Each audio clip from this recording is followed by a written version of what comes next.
story time. Okay, so we had a former client of ours complain about us to the Florida Department of Regulations, which led to a random inspection of our salons. However, we passed the inspections, boom. But nonetheless, it was just like a pain in the ass, and I feel like salon owners and entrepreneurs don't talk about the ugly parts like this. So I'm going to, because that's just me. This client came in not once, not twice, but 3 different times to 3 different artists and still wasn't satisfied with her lashes. You know, the second time she came in, we thought she had nailed the look, like she had been comped the other 2 sets because I wanted to make sure that she was happy, loved her sets. So I just put her with a different artist and I said, okay, let's try this. And she loved it, but then when she came back, she said, do it exactly how you did it last time. Well, the artist does it. It's the exact same artist. And then she hated it. She hated her results to the point where she was very nasty and rude to the artist, made her cry. Fast forward, the artist calls me and she's like, hey, can I just let her go? Like, I don't even care that she pays. I just want her to leave at this point because she's being so rude to me. And I'm like, well, yeah, but I'm still going to comp you because you used your time and energy on it. So I'll comp you.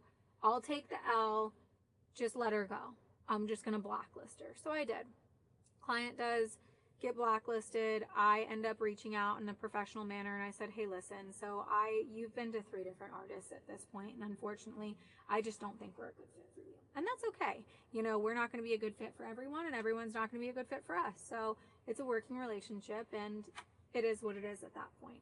So the client takes to Google and slams us and is just like, oh, well, the artist didn't wash her hands when she went to the bathroom, and also it's a dirty place that doesn't use master gloves whenever they're lashing. Okay, first of all, looked up camera footage. Thank God, because I didn't think that the cameras were armed whenever this client was there, but they were.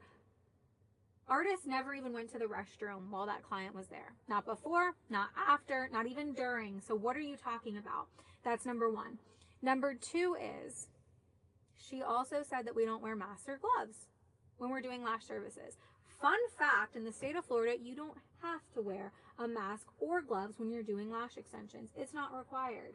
Like, what are you talking about? We do have masks and we do have gloves. And if somebody were to request that, you know, can you wear these? If somebody were to have a cold or something, like, of course those things would be utilized. That's why they're in the salon. But fun fact for those of you in Florida, you are not required to do so. Anyways, long story short, these are just the hurdles and like a little bit of the craziness and stress that a business owner and a salon owner goes through that just aren't touched on more. Like, I know I'm not the only person who's gone through a random inspection. However, it's the first time in 4 years, knock on wood, but it's just annoying. Like, obviously we were going to pass the salon inspection because I take the sanitation of my salons very seriously. I come from an infectious disease management and healthcare management background. Like, ew, come on now. And karma's a bitch. Like, let's just put that into the universe. Karma's a bitch.